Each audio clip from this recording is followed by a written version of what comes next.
Desde muy pequeño había sido un niño muy observador. Al salir de la guardería, su padre lo paseaba por el barrio hasta que caía el sol. Incluso cuando hacía buen tiempo, que era casi siempre, sus minutos de paseo se alargaban un poco más bajo la luz de las farolas.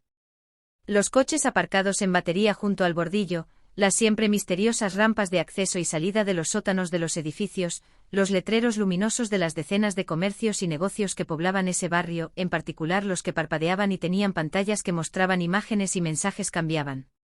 Todos esos detalles eran objeto de su máxima atención de niño. Y podía pasar horas caminando con sus pequeños pies alrededor de una misma manzana. O recorriendo un tramo de avenida hacia arriba o hacia abajo, muy atento a cada vehículo detenido. O quedarse de pie inmóvil con su cabecita y sus pequeños ojos negros mirando hacia arriba y contemplando el divertido cartel luminoso de una farmacia, con sus bombillas LEDs de diferentes colores componiendo frases e imágenes cambiantes.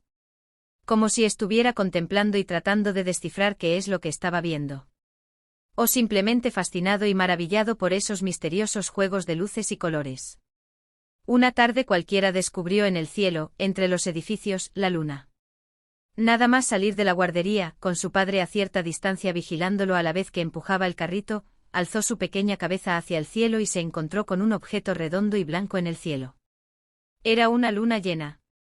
Una luna llena que había aparecido en el cielo antes de que se hiciera de noche. Jorge, que así era como se llamaba el niño, se quedó prendado desde el primer momento. Por ese objeto luminoso que parecía mucho más alto a cualquier cosa que hubiera visto antes. Mucho más alto que cualquier farola o las luces navideñas que colgaran de cualquier balcón. Mucho más alto que la parte más alta de cualquier edificio de los que había visto en esa ciudad. A veces se detenía a observarla, con su pequeña cabeza muy levantada, y otras caminaba sin mirar al suelo, con su mirada ladeada y fija en ese misterioso círculo blanco que había descubierto en mitad del cielo azul. Como si flotara o colgara de hilos invisibles. En otras ocasiones se escondía tras la esquina de un edificio. Con cara traviesa y emocionada daba un paso, se inclinaba con cautela y asomaba su cabeza. Ahí seguía estando esa circunferencia blanca en el cielo, mirándolo. Y se reía, daba saltos de emoción y soltaba palabras en su idioma ininteligible. ¡Qué maravilloso descubrimiento había hecho! Y cuando la noche caía y el cielo en lugar de azul añil se teñía completamente de negro, ese objeto brillaba más intensamente. Algo que aumentaba su fascinación. Aquel niño amante de contemplar la luna fue creciendo con los años, terminó la guardería, muchos años después el colegio, luego el instituto y la universidad.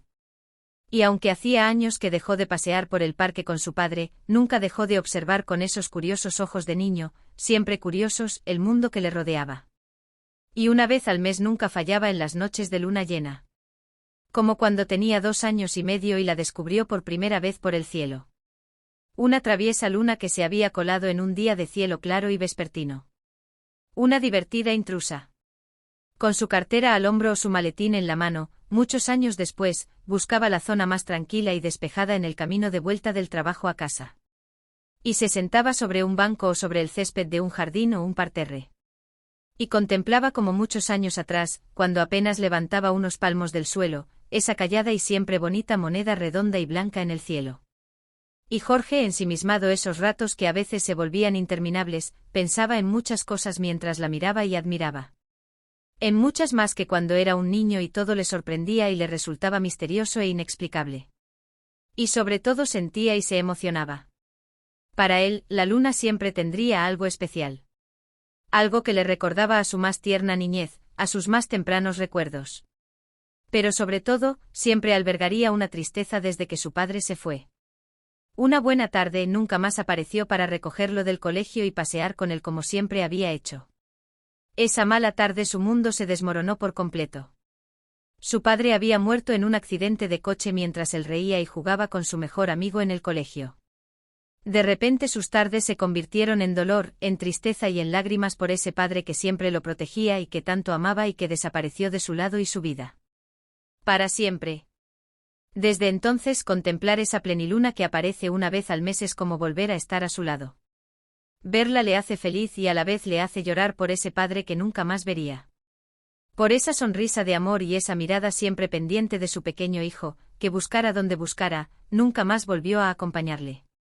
Jorge encontró trabajo al poco de terminar la universidad. Tenía claros sus deseos y su vocación. Querría alcanzar la luna. Y por fin la alcanzó cuando cumplió los 40 años. Por fin encontró la manera de poder tocar esa luna. Y no le hizo falta ser astronauta ni subirse a ninguna nave espacial ni estudiar extraños algoritmos. Nada de eso. Y es que Jorge aprendió a pintar. Por las tardes, al llegar a casa de su humilde trabajo en el que nunca se haría rico, se volcaba a pintar esos paisajes que guardaba en su memoria. De cuando era niño y paseaba junto a su padre. Y pintaba esos edificios llenos de ventanas y balcones y sobre el que colgaban luces de colores cuando llegaba la Navidad. Y esas rampas que parecían inmensas a sus ojos de niño y que terminaban en oscuras puertas. Puertas que de vez en cuando se abrían lenta y pesadamente para que entrara o saliera algún coche con sus faros delanteros cegadores. Y esos parques llenos de árboles. Esos jardines con su zona de columpios y toboganes donde solo se escuchaban risas o llantos de niños. Y por supuesto esa luna colgada en el cielo. Esa luna llena que a veces veía asomarse tímidamente antes del anochecer y que luego brillaba como una bella y plateada princesa en la noche oscura y sin estrellas. Su pequeño apartamento comenzó a llenarse de lienzos y de acuarelas de esa luna que le quitaba el sueño y que nunca se cansaba de pintar. Esa luna pintada desde 1000 ángulos. Siempre asomándose entre los edificios en días despejados y otras veces medio velada, enigmática, entre las nubes. En otros cuadros la dibujaba sobre la cabeza de una farola o sobre la copa de un árbol del parque. Y así Jorge por fin alcanzó su sueño. Un viejo sueño de niñez. Alcanzar la luna y tenerla tan cerca que podía tocarla y acariciarla cada vez que le apeteciera. Y en cada una de ellas, en cada una de las que pintaba, estaba impreso el recuerdo indeleble de su padre. Y una lágrima de amor y nostalgia resbalaba de su mejilla y caía sobre cada cuadro.